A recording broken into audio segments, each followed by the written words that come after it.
ओम गणेशाय नमः। ओम नमः शिवाय। मैं निखिल ज्योतिषाचार्य आप सभी का मेरे चैनल पर पुनः स्वागत करता हूं। आशा करता हूं कि आप सभी स्वस्थ होंगे। महादेव की कृपा आप सभी पर सदैव बनी रहे। ये वीडियो सिंह यानी कि लियो के लिए अत्यंत विशेष है, क्योंकि ये वीडियो है वर्ष 2025 की 25 सकारात्मक भविष्यवाणियों के बारे में। हम 2025 की तरफ बढ़ रहे हैं। वर्ष 2024 जहां अपने अंत की तरफ है, वहीं 2025 का आगमन भी बहुत पास है। हम जब भी किसी चीज़ की नई शुरुआत करते हैं तो हम हमेशा चाहते हैं कि उसमें सकारात्मकता हो, उसकी शुरुआत एक सकारात्मक ऊर्जा के साथ हो। और इस वीडियो को बनाने का औचित्य भी यही है कि ग्रहों की स्थिति से आपके जीवन में संभावितः क्या 25 सकारात्मक प्रभाव आ सकते हैं, बदलाव आ सकते हैं, उनको बताया जाए। ऑब्वियसली जीवन में सब कुछ अच्छा तो नहीं होता। उसी प्रकार से जब मैं वार्षिक राशिफल बनाऊंगा तो उसमें हर चीज़ को सम्मिलित करने की कोशिश करूंगा, क्या अच्छा क्या बुरा, हर एरिया को सम्मिलित करने की कोशिश करूंगा। लेकिन यहाँ पर इस वीडियो का औचित्य केवल ये है कि जब हम किसी चीज़ की शुरुआत की तरफ जा रहे हैं तो एक पॉजिटिव, एक सकारात्मक ऊर्जा का संचार हो। और जब हम सकारात्मक होते हैं, हमारी सोच सकारात्मक होती है, अवश्य हमें हमारे कार्यों में भी सफलता मिलती है। ये आपका अपने जीवन का भी अनुभव रहा होगा कि अगर आपकी पहले ही किसी चीज़ को लेकर सोच नकारात्मक हो गई तो बहुत संभावित है कि उसके रिजल्ट भी आपको संभावित ही मिलेंगे। और इसका उल्टा भी एकदम सत्य है कि अगर आपकी सोच सकारात्मक है तो भले ही परिस्थितियां थोड़ी नकारात्मक हो, आप उसमें से कुछ ना कुछ हासिल कर पाएंगे। तो इस वीडियो को बनाने का औचित्य सकारात्मकता ही है। हर बार की तरह शायद मैं तीसरी बार कर रहा हूँ। 2022 में भी किया था, 23 में भी शायद किया था, अभी बस 24 के अंत का ये वीडियो है। और यकीन मानिए जो 2025 वाला साल है, यहाँ पर बहुत कुछ बदल रहा है। यहाँ पर ग्रहों के बड़े बड़े परिवर्तन तो होंगे ही, ग्रहों की स्थितियाँ बहुत अजीब सी होंगी। कुछ हाईलाइट्स मैं बता देता हूँ। सबसे बड़ा हाईलाइट तो पहला जो सबसे बड़ा हाईलाइट है वो है 4 बड़े ग्रहों का राशि परिवर्तन। शनि, राहु, केतु और बृहस्पति, ये जो 4 प्रमुख ग्रह हैं जिनके इर्द गिर्द सारा ज्योतिष घूमता है, ये चारों ही बहुत आसपास राशि परिवर्तन कर रहे हैं। मार्च के अंत में शनिदेव का हो जाएगा, राहु केतु का 18-19 मई के आसपास, और बृहस्पति महाराज का मई में अराउंड 14 मई के आसपास। मंगल पतित हो जाएंगे, गुरु साल के स्टार्ट में मार्गी हो जाएंगे पुनः। सूर्य और गुरु की युति होगी एक बार, मंगल और केतु की युति होगी, अंगारक दोष बनेगा, वो भी अति विशेष प्रभाव देगा। लेकिन जो सबसे रोचक घटना इस साल की होगी वो होगा बृहस्पति महाराज का अतिचारी प्रभाव, यानी कि बहुत तेज स्पीड से भागेंगे। इतनी तेज स्पीड से भागेंगे बृहस्पति महाराज कि जहां वो 1 वर्ष एक राशि में लगाते हैं, वहीं पे 6 महीने में ही राशि परिवर्तन कर लेंगे। 14 मई को आपके 11वें घर में आएंगे और 18 अक्टूबर को आपके 12वें घर में चले जाएंगे, क्योंकि उनकी स्पीड बहुत तेज़ होगी, उनकी जो चाल है बहुत तेज़ होगी, उसको अतिचारी कहते हैं। हाँ, ये है कि वो पुनः वापस आ जाएंगे दिसंबर में, लेकिन ये अतिचारी प्रभाव का बहुत इम्पैक्ट आपके जीवन पर पड़ेगा। तो इन सारी चीज़ों की विवेचना करने का मैं प्रयत्न करूँगा अपने स्तर पर। वीडियो के अंत में कुछ विशेष उपाय भी अवश्य बताऊंगा जिसके करने से अवश्य सकारात्मकता बढ़ेगी। तो शुरुआत करते हैं अत्यंत महत्वपूर्ण राशिफल का। शुरुआत करते हैं। सबसे पहली भविष्यवाणी मंगल महाराज को लेकर है। मंगल वक्री हो गए हैं या हो जाएंगे दिसंबर के अंत में, दिसंबर के शुरुआत में, 7 या 8 दिसंबर को, और जनवरी के स्टार्ट में 21 जनवरी के आसपास वो पतित हो जाएंगे, या कहिए जनवरी के स्टार्ट में नहीं, वर्ष 2025 के स्टार्ट में पतित हो जाएंगे, यानी कि पिछली राशि में गिर जाएंगे। वैसे मैं इसको बहुत बार एक्सप्लेन कर चुका हूँ अपनी कई वीडियोस में कि ग्रह कभी कभी वक्र अवस्था में पिछली राशि में गिर जाता है, उसको ग्रह का पतित होना कहते हैं, या इंग्लिश में फॉलन प्लैनेट कहते हैं। कोई भी ग्रह जब पतित होता है, यानी कि पिछली राशि में गिरता है, तो उसके अच्छे बुरे दोनों प्रभाव होते हैं। यहाँ पे हम केवल अच्छे डिस्कस कर रहे हैं। लेकिन एक चीज़ कंफर्म है कि वो ग्रह अपना कोई अनफिनिश्ड बिजनेस वापस पूरा करने जाता है। तो मंगल जब आपके लाभ स्थान में आ रहे हैं तो आपका कोई रुका हुआ पैसा, कोई रुका हुआ लाभ, कोई अटका हुआ काम, उसको पूर्ण करने जाएंगे। ये नहीं भूलना चाहिए कि मंगल आपके लिए योग कारक ग्रह है। तो जैसे ही गिरेंगे 21 जनवरी को, पैसा अटका हुआ, पैसा रुका हुआ काम, इसको वापस आपके पूर्ण करेंगे। और सबसे इम्पोर्टेंट है कि आपके जो मंगल हैं वो चौथे भाव के स्वामी हैं, खुद प्रॉपर्टी के कारक हैं, प्रॉपर्टी का भाव है ये चौथा, और चौथे से अष्टम में बैठे हैं। कि दो चीज़ें बताता है कि अगर कुछ एंसेस्ट्रल प्रॉपर्टी का काम अटक रहा था या बेचनी थी तो वो बिक सकती है, और वैसे भी आपकी कोई प्रॉपर्टी थी क्योंकि चौथे से अष्टम में है और लाभ स्थान में, यानी कि प्रॉपर्टी से अचानक से लाभ, तो कोई प्रॉपर्टी आप बेचना चाहते थे, अच्छे स्तर पर यहाँ पर आपको प्रॉपर्टी बिक सकती है, आपकी प्रॉपर्टी बिक सकती है, बल्कि अच्छे प्राइस पर, जो आप सोच कर बैठे हैं कि भाई इतना चाहिए, उसके आसपास ही बल्कि उससे थोड़ा सा ज़्यादा भी प्राप्त हो सकता है। तो ये है आपकी पहली भविष्यवाणी। दूसरी, बृहस्पति मार्गी हो जाएंगे। ये कब होगा? 4 फरवरी को। बृहस्पति 10वें घर में मार्गी होंगे। अब क्योंकि वक्री ग्रह होता है तो डिले तो करता ही है, तो यहाँ पे क्या चीज़ें हैं, आपको आपके प्रमोशन के अचानक से योग बन सकते हैं 4 फरवरी के बाद में। और क्योंकि वो 8वें घर के स्वामी हैं, अगर आप बहुत टाइम से जॉब चेंज का प्रयत्न कर रहे थे, बहुत संभावित है कि आप में से कई लोग बहुत इंटरव्यूज़ दे के बैठे होंगे लेकिन कुछ भी नहीं हो रहा होगा। जैसे ही बृहस्पति मार्गी होंगे ना, आपके जो इंटरव्यूज़ हैं जहाँ पे आपने दे के रखे थे, वहाँ से आपको कुछ अच्छा रिजल्ट मिलेगा, यानी कि दोबारा आपकी जो जॉब चेंज का प्रोसेस है वो आगे बढ़ेगा और जॉब चेंज के बहुत योग बन जाएंगे। इसके साथ ही क्योंकि वो पंचमेश भी हैं और 10वें घर में बैठे हैं तो कार्य क्षेत्र में क्रिएटिविटी बढ़ेगी। और सबसे इंपॉर्टेंट चीज़ है कि आपकी सैलरी भी अचानक से बढ़ सकती है, क्योंकि ये लक्ष्मी स्थान के स्वामी यहाँ पे मार्गी हो गए। कुछ एरियर में पैसा अटका हुआ था वो मिल जाएगा, तो धन प्राप्ति कार्य क्षेत्र में दिख रही है। और क्योंकि ये राजयोग ही बना रहे हैं और अब मार्गी हो गए और ये कर्म भाव है, तो कर्मों में भी प्रधानता और कर्मों में भी श्रेष्ठता आपको प्राप्त होगी। तो इन सब चीज़ों का लाभ अवश्य उठाइएगा। तीसरी भविष्यवाणी, शुक्र आपके उच्च के हो जाएंगे और यहाँ पर वो बहुत लंबे टाइम तक उच्च के रहेंगे। ये होगा 28 या 29 जनवरी के आसपास। वैसे तो देखिए शुक्र करीबन 27-28 दिन एक राशि में रहते हैं, लेकिन शुक्र और मंगल का एक विशेष प्रभाव होता है कि ये दोनों ग्रह वक्री जब होते हैं, वैसे तो बार बार नहीं होते, करीबन 2 साल में 2.5 साल में एक बार होते हैं, लेकिन जब वक्री होते हैं तो लंबे अरसे के लिए होते हैं। इसके पीछे पूरा एक एस्ट्रोनॉमी है, मैथमेटिक्स है। क्योंकि कोई भी ग्रह वक्री होता है तो सूर्य के कारण होता है, और सूर्य और शुक्र की या मंगल की स्पीड आसपास है, बल्कि बहुत ज़्यादा डिफरेंस नहीं है। इसलिए जब ये वक्री होते हैं तो सूर्य की भी स्पीड कांस्टेंट इनके आसपास ही रहती है, तो ज़्यादा समय के लिए वक्री रहते हैं। तो यहाँ पर शुक्र वक्री होंगे और करीबन वक्री अभी नहीं होंगे, अभी तो उच्च के होंगे जनवरी में, फिर अराउंड मार्च के आसपास वो शायद वक्री हो जाएंगे। फिर वो रहेंगे आपके अष्टम भाव में उच्च के। कहने का तात्पर्य है कि बहुत लंबा अरसा उच्च के रहेंगे, जो कि आमतौर पे नहीं होता। जनवरी के अंत में तो फरवरी, मार्च, अप्रैल, मई, अराउंड 4-4.5 महीने वो आपके लिए उच्च के रहेंगे अष्टम भाव में, तो इसका विशेष प्रभाव आपको प्राप्त होगा। एक तो मई तक है तो ऑलमोस्ट यहाँ पर राहु का प्रभाव भी उनके साथ है, और राहु शुक्र दोनों गुरु चेला हैं, और राहु शुक्र बहुत अच्छा प्रभाव देते हैं। तो आपका कोई गुप्त धन का सोर्स है, हिडन इनकम है, बहुत लाभ होगा। 10वें घर के स्वामी अष्टम में है, अपने से लाभ में, आपको इंसेंटिव्स आदि कार्य क्षेत्र में ज़्यादा मिल सकते हैं। और तीसरे घर के स्वामी भी हैं शुक्र, तो कुछ रिस्क लेना है आपको, कुछ अलग करना है, वो संभावना भी यहाँ पर बन जाती है। क्योंकि शुक्र खुद रिलेशनशिप के कारक है और तीसरा भाव जो है ना वो रिलेशनशिप का शुरुआती पड़ाव होता है। तो जो लोग एक नए रिलेशनशिप में आना चाहते थे, स्पेशली ये उन लोगों के लिए होगा जो पहला रिलेशनशिप अपना स्टार्ट करना चाहते हैं। अब आज का टाइम वो है कि यहाँ पे एक रिलेशनशिप नहीं रहते, हर 2 साल 3 साल में, 1.5 साल में, 6 महीने में भी रिलेशनशिप बदल जाते हैं। तो जिनका पहला रिलेशनशिप जो स्टार्ट करना चाहते हैं उनके लिए यहाँ पे एक संभावना नई रिलेशनशिप की बन जाती है। और अष्टम भाव गुप्त साधनाओं का है, और ये दोनों ग्रह तो वो हैं जो जिनसे गुप्त साधनाएं कोई सिखा ही नहीं सकता।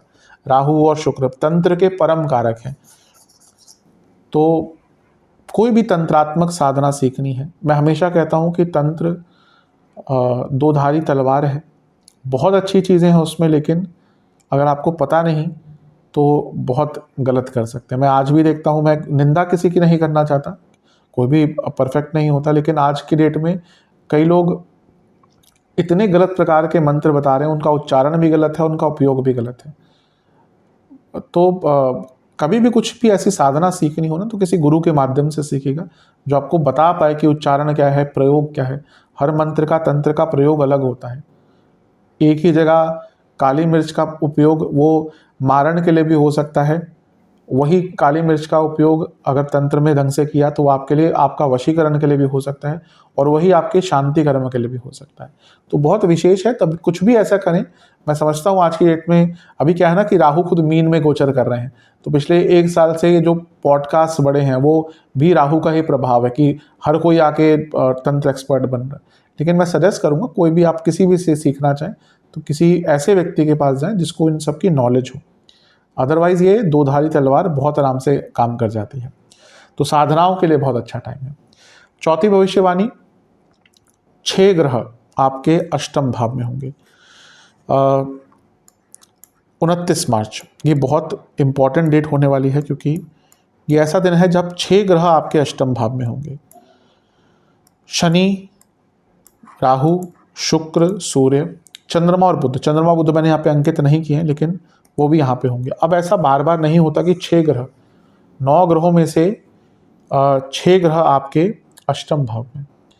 ऐसा जब होता है तो बहुत बड़ी बड़ी घटनाएं होती हैं। मैदिनी ज्योतिष की बात करें, मंडेन एस्ट्रोलॉजी, 1962 का युद्ध, और भी कई ऐसी प्राकृतिक आपदाएं हैं जो ऐसे आती हैं जब इतने सारे ग्रह होते हैं। 2022 में मैंने भी एक भविष्यवाणी करी थी कि रशिया यूक्रेन का वॉर होने की संभावना बहुत ज़्यादा है, क्योंकि उस टाइम भी अराउंड 5 ग्रह एक राशि में थे। जिनको देखनी है वो वीडियो, क्योंकि बहुत पुरानी है, लेकिन मेरे कम्युनिटी पोस्ट में थोड़ा सा आगे जाके आपको मिल सकती है। उसमें मैंने अंकित किया। जो लोग कहते हैं ना कि ज्योतिष में नहीं होता, अब क्योंकि ग्रहों की स्थिति ही ऐसी थी, तो ज्योतिष में बहुत, जो ज्योतिष जानता है थोड़ा बहुत मंडेन ज्योतिष, तो दिख जाता है कि ऐसी संभावना बन जाती है। तो मंडेन लेवल पर भी इसका इवेंट होगा, इसका इम्पैक्ट होगा, लेकिन आपके व्यक्तिगत जीवन पर भी इम्पैक्ट होगा। और अष्टम भाव में है, यानी कि पूरा जीवन बदल जाएगा। ये ऐसा साल होगा ना, आपका पूरा जीवन ही बदल जाएगा फॉर अ गुड। यानी कि आपको बहुत चीज़ें क्लियर हो जाएंगी। अष्टम भावना अंधकार तो है, लेकिन मैं हमेशा कहता हूँ अंधकार से ही उजाला आता है। ये ऐसा वर्ष होगा जब आपको क्लैरिटी आ जाएगी कि मुझे जीवन में चाहिए क्या, और जब क्लैरिटी आती है ना, अवश्य व्यक्ति सक्सेस पाता है। तो ये भी अष्टम भाव के ग्रह भी आपके जीवन को एक नया रास्ता दिखाएंगे, जीवन को पलट कर जाएंगे। ते हैं 5वीं भविष्यवाणी की तरफ, वो है शनि महाराज को लेकर। अभी हमने इतने सारे ग्रहों को दिखाया साथ में, तो उसमें शनि देव भी थे, लेकिन अब इंडिविजुअली बात करते हैं, क्योंकि शनि देव है। 29 मार्च को उनका राशि परिवर्तन हो जाएगा और वो आपके अष्टम भाव में मीन राशि में आकर बैठ जाएंगे। अष्टम के शनि अच्छा बुरा दोनों ही प्रभाव देते हैं, लेकिन यहाँ पर हम क्योंकि केवल सकारात्मक चीज़ों की बात कर रहे हैं, तो उन्हीं चीज़ों पर हम जोर देंगे। सबसे पहले तो अच्छी चीज़ ये होगी कि आपके ना वो लग्न को देख रहे थे पिछले 2-2.5 साल से। सिंह वालों ने बहुत अपने जीवन में इस चीज़ को अनुभव किया होगा कि जीवन ना बंद सा गया है, रुक सा गया है, क्योंकि शनि उनके लिए बहुत अच्छे ग्रह नहीं है। पिता पुत्र का संबंध है, लेकिन संबंध वैसे अच्छा नहीं है। तो दोनों एक दूसरे के लिए ना बाधक है, मारक हैं, अवरोधक हैं। तो शनि बहुत लंबे टाइम से आपके लग्न को देख रहे थे। तो सबसे पहला तो ये आपको एक ना रिलीफ का एहसास होगा कि जो जीवन बंद सा गया था ना, वो आगे बढ़ना शुरू कर देगा। अष्टम में शनि है और वो छठे घर के स्वामी है, तो विपरीत राजयोग। तो कुछ पैसे रुके हुए थे, कुछ काम रुका हुआ था, जीवन जो रुक सा गया था वो आगे बढ़ेगा। बहुत अच्छा है ये। और वो आपके 7वें घर के स्वामी अपने से दूसरे में गए, यानी कि धन में भी वृद्धि होगी। बिजनेस वाले लोगों के लिए, जो बिजनेस करते हैं, उनको उनका पैसा बढ़ेगा। और सबसे इंपॉर्टेंट चीज़ है, ये अष्टम भाव गुप्त धन का भी है और गुप्त विद्याओं का भी है। तो दोनों में ही आपको आगे बढ़ने का मौका मिलेगा। रिसर्च बेस्ड स्टूडेंट्स के लिए तो ये बहुत अच्छा समय है। आपको रिसर्च में आगे बढ़ने का और कुछ अच्छा करने का मौका मिल सकता है। कुछ अच्छी थीसिस लिखने का, कोई अच्छा प्रोजेक्ट वर्क या रिसर्च वर्क करने का, रिसर्च पेपर, रिसर्च आर्टिकल लिखने का बहुत अच्छा समय है। छठी भविष्यवाणी, शनि जो है वो आपके उनकी जो तीसरी दृष्टि होगी वो आपके 10वें भाव पर होगी, यानी कि 10th हाउस पर। तो शनि का अष्टम में बैठना और 10वें घर को देखना सबसे पहले तो जॉब चेंज का प्रभाव दिखा रहा है। और क्योंकि वो आपके छठे घर के स्वामी भी हैं और आपके 10वें भाव को देख रहे हैं, इसका मतलब है कि आपके जो टैलेंट है, आपका जो एक अपने कार्य क्षेत्र में स्किल्स है उसको शोकेस करने का भी आपको मौका मिलेगा, क्योंकि शनि सप्तमेश भी है जो 10वें से 10वां भाव है, यानी कि आपको अपने कार्य क्षेत्र में प्रमोशन के भी आपके योग बन जाते हैं। और सबसे इंपॉर्टेंट चीज़ है, बहुत कॉम्पिटिटिव रहेंगे, क्योंकि छठे घर के स्वामी 10वें घर को देख रहे हैं, ये भी उपचय भाव है, ये भी उपचय भाव है, तो कॉम्पिटिटिव स्पिरिट यहाँ से आती है, तो ये भी आपको करियर में आगे लेके जाएगी। 7वीं भविष्यवाणी, शनि महाराज की 7वीं दृष्टि कहाँ पे रहेगी? आपके दूसरे भाव पे, यानी कि धन स्थान में। और शनि देव बैठे कहाँ पे हैं? अष्टम भाव में। तो ये क्या हुआ? ये एंसेस्ट्रल प्रॉपर्टी का भाव हुआ, और अष्टम से सप्तम यानी कि उसकी पूर्णता, तो एंसेस्ट्रल प्रॉपर्टी से लाभ का बहुत योग आपका बन जाता है, क्योंकि अष्टम का संबंध आ गया और धन का संबंध आ गया, यानी कि उससे धन का लाभ होगा। वसीयत आदि से धन का लाभ आपको हो सकता है। और साथ ही में अगर आप वाणी संबंधित कोई कार्य करते हैं तो उसमें भी आपको आगे बढ़ने के मौके बहुत मिलेंगे। शनि जो है वो सप्तमेश है और दूसरा भाव कुटुंब भाव होता है। अगर आप अपनी फैमिली के साथ या घर वालों के साथ मिलकर कोई बिजनेस स्टार्ट करना चाहते थे, उसके लिए भी शनि आपको बहुत अच्छा रिजल्ट देने वाले हैं। 8वीं भविष्यवाणी, शनि महाराज की जो 10वीं दृष्टि है वो रहेगी पंचम भाव पर। स्टूडेंट्स के लिए बहुत अच्छा है, क्योंकि आपके केंद्र के स्वामी हैं और छठे घर के स्वामी है, तो कॉम्पिटिटिव स्पिरिट, तो कंपटीशन के लिए अच्छा है स्टूडेंट्स के लिए। और सबसे इंपॉर्टेंट चीज़ ये है कि अष्टम भाव में है, तो ये धन के स्रोत बढ़ाएंगे। क्यों? क्योंकि शनि ना यहाँ पे दूसरे स्थान को और लक्ष्मी स्थान को, दोनों को एक्टिवेट कर रहे हैं। धन स्थान को देख रहे हैं, लक्ष्मी स्थान को देख रहे हैं। पनफरा भाव होते हैं, मैं कई बार बता चुका हूँ, 2, 5, 8, 11, उसमें से 3 भाव शनि कनेक्ट कर रहे हैं, 2, 5 और 8। ये पनफरा स्थान जीवन में तेज गति से धन देते हैं। तो शनि महाराज यहाँ पे आपको बहुत तेज गति से धन देंगे, अचानक धन के सोर्सेस खोल सकते हैं। तो ये थी आपकी 8वीं भविष्यवाणी। चलते हैं आपकी 9वीं भविष्यवाणी की तरफ, जो कि है बृहस्पति महाराज को लेकर। बृहस्पति महाराज का राशि परिवर्तन 14 मई को होगा और वो आपके 11वें घर में आकर बैठ जाएंगे। देवगुरु बृहस्पति, देखिए सबसे इंपॉर्टेंट चीज़ है कि ये गुरु जो है ये बहुत अतिचारी होंगे, बहुत स्पीड होगी इनकी। केवल 6 महीने यहाँ पे रहेंगे, फिर आगे बढ़ जाएंगे। वैसे बृहस्पति का गोचर 1 साल का होता है। अगर आपको याद हो तो 2024 में 1 मई को आए थे आपके 10वें घर में, वृषभ में। अब आ रहे हैं 14 मई को, यानी कि करीबन 1 साल से थोड़ा सा ज़्यादा, लेकिन अब 18 अक्टूबर को ही आगे बढ़ जाएंगे, यानी कि केवल करीबन 6 महीने यहाँ पे रुकेंगे। तो इसका भी इम्पैक्ट अवश्य होगा, क्योंकि अतिचारी हैं। 11वें घर के बृहस्पति, वो भी अतिचारी। बृहस्पति एक्सपेंशन है, और जो आपके 11वां भाव है वो भी एक्सपेंशन का ही है। तो आपका जो जीवन है वो बहुत तेज़ गति से बढ़ेगा, वो बहुत तेज़ गति से आगे जाएगा। हर एरिया में, पैसा हो, करियर, बिजनेस, हर चीज़ में आपको नई अपॉर्चुनिटीज़ मिलेंगे, नए सोर्सेस मिलेंगे पैसे कमाने के, जीवन को आगे बढ़ाने के। और क्योंकि बृहस्पति 8वें घर के स्वामी हैं, अचानक से धन प्राप्ति के योग बना ही देते हैं। और साथ में वो पंचम स्थान के स्वामी हैं, लक्ष्मी स्थान के, और वो 11वें घर में है, यानी कि लक्ष्मी वृद्धि का योग है। अब पंचम भाव पैसा देता ही है, लेकिन वो पैसे कमाने के आइडियाज़ बहुत देता है, नए रास्ते खोलता है। और अगर जिस व्यक्ति के नए रास्ते खुलते हैं धन कमाने के, और वो थोड़ा सा कर्मठ है, अवश्य वो उसका लाभ उठाएगा। तो 9वीं भविष्यवाणी की आपको एक्सपेंशन हर एरिया में करने को मिलेगा। 10वीं भविष्यवाणी, बृहस्पति महाराज की जो 5वीं दृष्टि है वो तीसरे घर पर है। तीसरा भाव स्किल्स का है, तो स्किल्स एनहेंसमेंट होगा, कम्युनिकेशन आपका इम्प्रूव होगा। और तीसरा भाव जो है वो आपको रिस्क टेकिंग पर मजबूर करता है, यानी कि कुछ नया करने के लिए मजबूर करता है, तो वो भी आप अवश्य यहाँ पे कर पाएंगे। और पंचम के स्वामी है बृहस्पति, जो थॉट प्रोसेस का भाव होता है, और तीसरा भाव इम्प्लीमेंटेशन का होता है। तो जो आपके विचार हैं, आइडियाज़ हैं, उनको इम्प्लीमेंट कर पाएंगे, ये भी आपके लिए बहुत श्रेष्ठ है। बृहस्पति महाराज की 7वीं दृष्टि पंचम भाव पर, अपने आप में संतान के कारक हैं। ये आपकी 11वीं भविष्यवाणी है, संतान के कारक हैं, और संतान के कारक अपने ही राशि को देख रहे हैं, अपने ही भाव को देख रहे हैं, यानी कि संतान प्राप्ति के आपके बहुत योग बन जाते हैं। और सबसे इम्पॉर्टेंट ये है कि स्टूडेंट्स, क्योंकि ये लाभ स्थान है, तो यहाँ से बैठकर जब पंचम भाव को बृहस्पति देखेंगे, जो स्टूडेंट्स का भाव है, तो स्टूडेंट्स का लाभ, यानी कि स्टूडेंट्स को भाग्य का साथ मिलेगा, एग्जाम में अच्छा करेंगे। और जो स्टूडेंट जॉब ढूंढ रहे थे उनको भी यहाँ पर लाभ मिलेगा।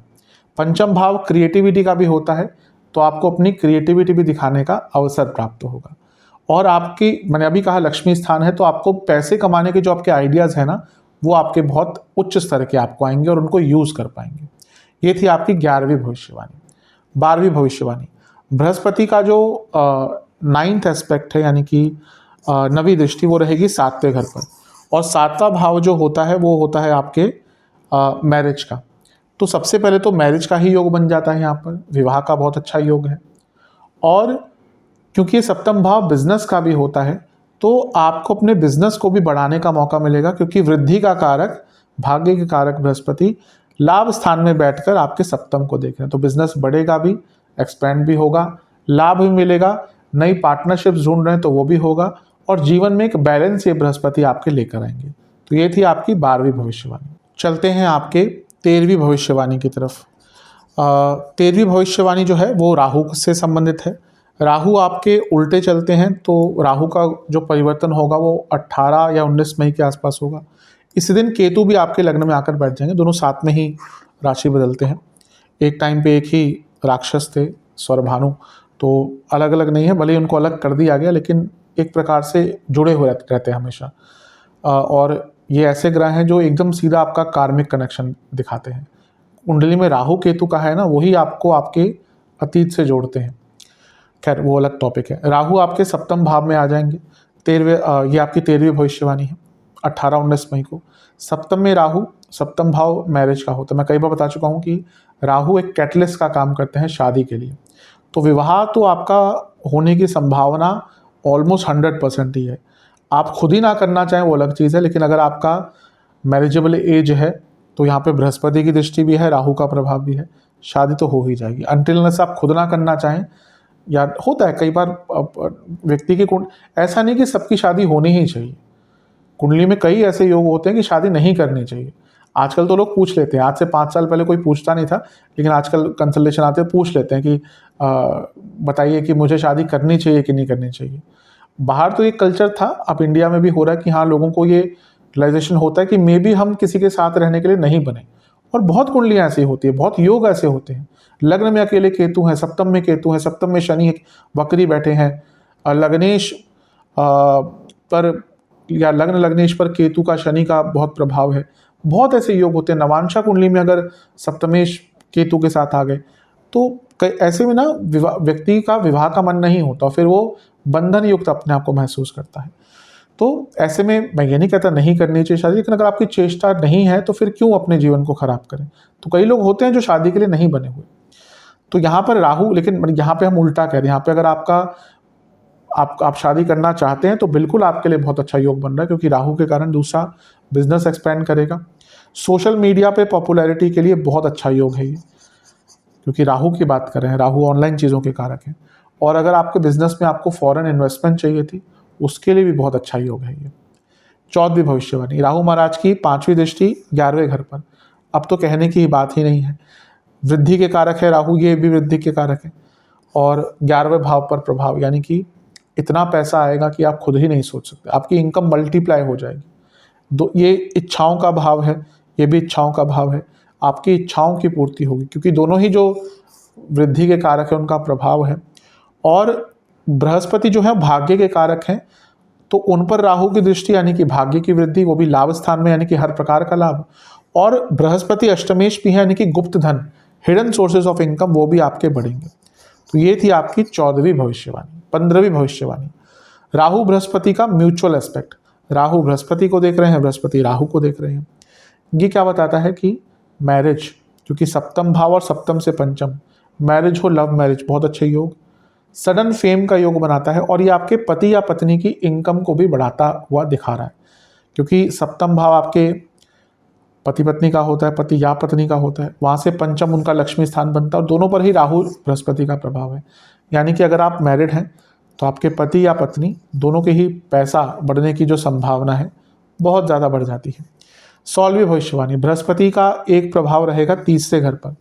3रा भाव कहीं ना कहीं रिस्क लेकर आता है, रिस्क टेकिंग एबिलिटी देता है, तो कुछ नया कर पाएंगे, रिस्क रहेगा, नई चीज़ों को ट्राई करने का आपके अंदर मन करेगा, और वो आप चीज़ें ट्राई भी कर पाएंगे। नया सोशल सर्कल आपका बढ़ेगा, आप देखेंगे आपका सोशल सर्कल चेंज होगा। और आपके अंदर अट्रैक्शन बहुत रहेगा, क्योंकि 3, 7, 11 पर राहु का प्रभाव है और ये भाव होते हैं अट्रैक्शन के। तो आपके अंदर ना अट्रैक्शन बहुत रहेगा और अवश्य उसका भी आज के टाइम में एक फ़ायदा मिलता ही है। तो ये थी आपकी 16वीं भविष्यवाणी। चलते हैं 17वीं भविष्यवाणी की तरफ। वो है केतु का लग्न में होना। केतु भी 18-19 मई के आसपास आपके लग्न में आ जाएंगे। केतु बहुत स्पिरिचुअल बनाते हैं, अध्यात्म के कारक होते हैं। जो असल का अध्यात्म है ना, वो केतु ही लेके आते हैं, क्योंकि केतु आपको लोगों से दूर करेंगे। एक होता है अध्यात्म जो आजकल सोशल मीडिया पे चलता है, आप मंदिर गए, आप इधर गए, साथ में आप इंस्टाग्राम पे डाल रहे हैं, मैंने आज साधना करी, मैंने दर्शन किए, ये हुआ वो हुआ, वो कोई असल अध्यात्म नहीं है। वो थोड़ा सा मैं गलत नहीं कहता, उसको गलत नहीं है, लेकिन वो असली आध्यात्म नहीं है, वो धर्म है और उसमें कुछ बुरा नहीं है। क्योंकि समय ऐसा कि निंदा करना उन बच्चों की जो जा रहे हैं, नहीं, कुछ गलत नहीं है, लेकिन ये कहना कि वो असल आध्यात्म है, नहीं। अध्यात्म वो होता है जब आप लोगों से दूर हो जाते हैं, जब आप जा रहे हैं और एकांत में जाकर ईश्वर से जुड़ रहे हैं, वो अध्यात्म होता है। इसको धर्म की कैटेगरी में डाल सकते हैं और मैंने कहा इसमें कोई बुरी बात नहीं है कि आप ईश्वर की आराधना करते हैं। और अगर आज का टाइम देखिए, ये कहना कि आजकल बच्चे, क्योंकि आज से 20 साल पहले, 15 साल पहले इंस्टाग्राम था ही नहीं, तो या बाकी जो सोशल मीडिया प्लेटफॉर्म है, तो आप करते हैं, उसमें कोई बुराई नहीं, अपने धर्म का आप आदर कर रहे हैं, तो उसमें कोई बुराई नहीं। लेकिन ये कहना कि वो अध्यात्म है, वो मेरे हिसाब से नहीं है, क्योंकि अध्यात्म तो एकांत होता है और एकांत में होता है। अगर आप एकांतिक हैं तभी आप आध्यात्मिक हो सकते हैं, अन्यथा बहुत मुश्किल होता है। तो ये केतु, तभी मैं कहता हूँ केतु ही ऐसे ग्रह हैं, और शनि, ये ऐसे ग्रह हैं जो व्यक्ति को सच में एकांत की तरफ लेके जाते हैं, फिर अध्यात्म की तरफ लेके जाते हैं। तो अध्यात्म का जो सत्य में मूल रूप है ना, वो समझने के लिए केतु एक अच्छा प्रभाव देते हैं। और केतु लग्न में आ रहे हैं, ऑलरेडी वो स्टार्ट हो चुका होगा, क्योंकि ये बड़े ग्रह ना पहले ही अपनी पटभूमि का तय कर देते हैं। आप में से कई लोग बहुत स्पिरिचुअलिटी की तरफ जा रहे होंगे, एकांत की तरफ जा रहे होंगे, और वो और आगे बढ़ेगा।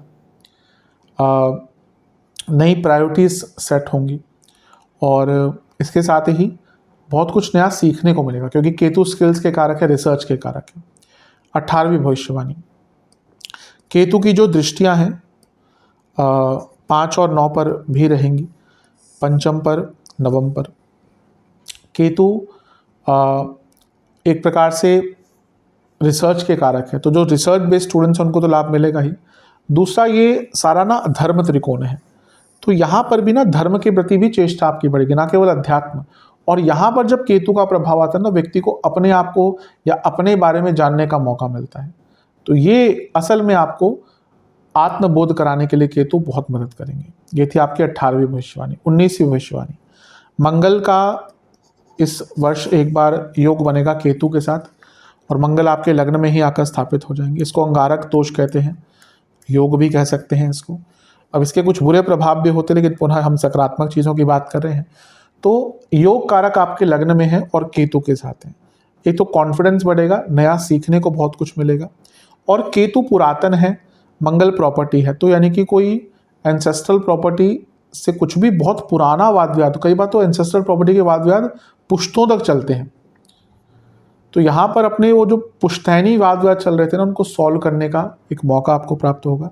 और कोई डेट था आपके ऊपर, केतु डेट भी दिखाते हैं, मंगल भी कहीं ना कहीं ऋणकर्ता ऋणहर्ता दोनों ही अपने अपने जगह पर बन जाते हैं। तो कोई आपके ऊपर ऋण था या कोई बहुत पुराना काम था, सालों से अटका हुआ था, वो यहाँ पर मंगल और केतु पूर्ण करने में मदद करेंगे। तो ये थी आपकी 19वीं भविष्यवाणी। और 20वीं भविष्यवाणी 20th, वो होगा सूर्य और बृहस्पति का योग। सूर्य बृहस्पति भी इस वर्ष में एक बार एक साथ आएंगे। ये होगा जून के मध्य भाग में, 15 जून के आसपास। ये जो योग हुआ था मंगल का, वो होता 7 जून को, ये होगा 15 जून के आसपास। अब सूर्य बृहस्पति, सूर्य सरकार, बृहस्पति वृद्धि, सरकारी कार्यों से लाभ मिलेगा, प्रमोशन के योग मिलेंगे, क्योंकि 10वें से धन स्थान में या वृद्धि के स्थान में है। और जो लोग सरकारी जॉब ट्राई कर रहे थे प्राप्त करना, अब आज की डेट में सरकारी जॉब बहुत मुश्किल होती जा रही है। मुझे याद है कि आज से जब मैंने ज्योतिष स्टार्ट करी थी बहुत साल पहले, केवल सूर्य का 10वें भाव में होना ना, मैं कह सकता था कि आपकी सरकारी जॉब के योग हैं। आज की डेट में वो नहीं होता। नवांशा, दशांशा, अमात्य कारक, बहुत चीज़ें देखनी पड़ती है, तब जाके मैं कहूँगा, क्योंकि बच्चे बहुत टाइम बर्बाद करते हैं इसमें। अभी रिसेंटली एक बच्चे की कुंडली आई थी, इतना इतना अच्छा उनका प्रोफाइल, आईटी को छोड़कर 8 साल से गवर्नमेंट जॉब प्रिपेयर कर रहे हैं।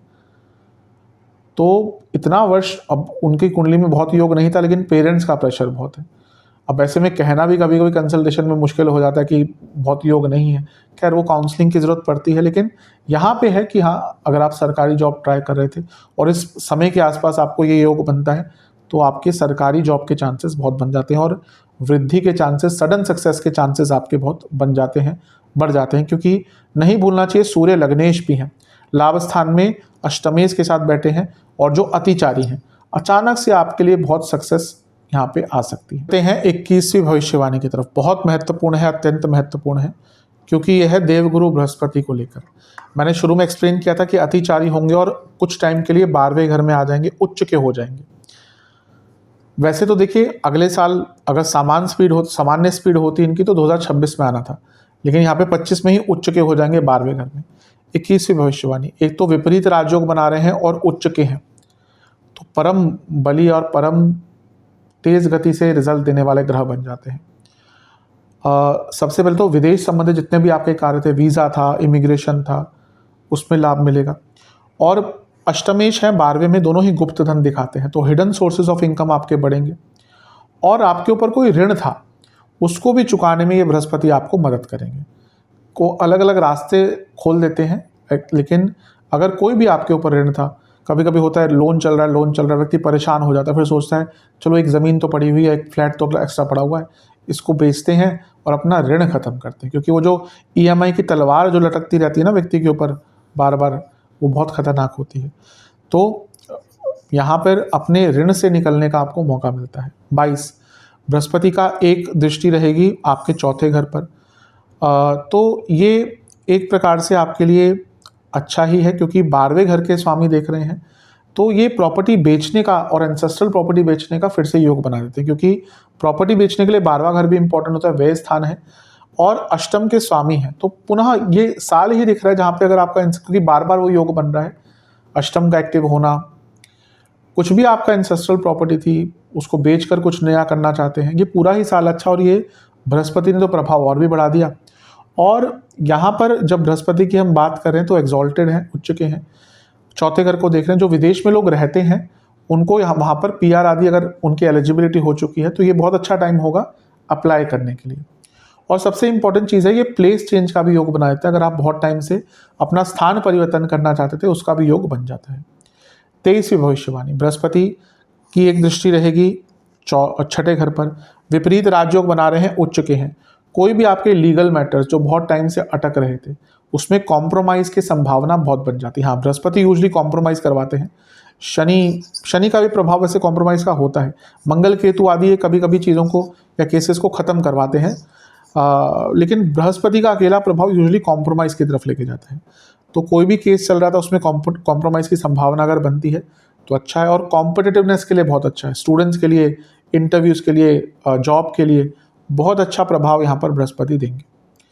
24वीं भविष्यवाणी, अष्टम पर उनका एक प्रभाव है, तो पुनः गुप्त धन, गुप्त विद्या और साधना, सब में आपको बहुत योगदान आपका अच्छा रहेगा। आपका प्रभाव, आपकी ग्रोथ बहुत अच्छी रहेगी। 24वीं भविष्यवाणी थी। 25वीं भविष्यवाणी, आपका जो अष्टम भाव है ना, ये बहुत एक्टिव हो गया, क्योंकि शनि भी है और बृहस्पति की प्रभाव भी है। मैंने हमेशा बताता हूँ कि इन दोनों का संयुक्त रूप से प्रभाव जीवन बदलता है। तो यहाँ पर आपका जीवन अवश्य बदलने वाला है, क्योंकि बृहस्पति शनि अष्टम को देख रहे हैं, तो पूरा जीवन ही करवट लेगा, पूरा जीवन ही बदल जाएगा फॉर अ गुड। यानी कि जो पॉजिटिव्स आप बहुत सालों से ट्राई कर रहे थे लाने का जीवन में, यहाँ पे वो पॉजिटिव्स आपको प्राप्त होंगे। तो बहुत अच्छा योग यहाँ पर आपके लिए बन रहा है। तो ये थी 25 भविष्यवाणियाँ। अब चलते हैं उपाय की तरफ। उपाय की बात करते हैं। ये 2 उपाय हैं जो आपको 3 रविवार करने हैं। पहला उपाय है, आपको मंदिर में गुड़ का, गेहूं के आटे का और तिल के तेल का दान करना है। कितना करना है ये आपके ऊपर है, आपकी क्षमता, आपकी श्रद्धा के ऊपर है। दूसरा उपाय है, आपको एक पात्र में जल, दूध और गेहूं के दाने ये लेने हैं और इससे शिवलिंग का अभिषेक करना है 3 रविवार। और जब अभिषेक कर रहे होंगे तो ओम शंकराय नमः मंत्र का जाप करना है। और इसी के साथ एक और उपाय है कि आपको वृद्धाश्रम में दान करना है। कोई भी आपके आसपास वृद्धाश्रम है, आजकल तो ऑनलाइन भी बहुत अवेलेबल है, तो वहाँ पर भी 3 रविवार कुछ भी दान कीजिएगा। आप कपड़े भी दे सकते हैं, दवाई भी दे सकते हैं, धन भी दे सकते हैं, खाना भी दे सकते हैं। ये 3 उपाय कीजिए, अवश्य 2025 अच्छा रहेगा। कब करने हैं? जब भी वीडियो देखिए उसके अगले रविवार से स्टार्ट कर सकते हैं। तो आशा करता हूँ ये वीडियो आपके काम आएगी। चैनल पे नए हैं सब्सक्राइब कर लीजिए, वीडियो को लाइक कर लीजिए। मिलता हूँ अगली वीडियो में, तब तक के लिए ओम नमः।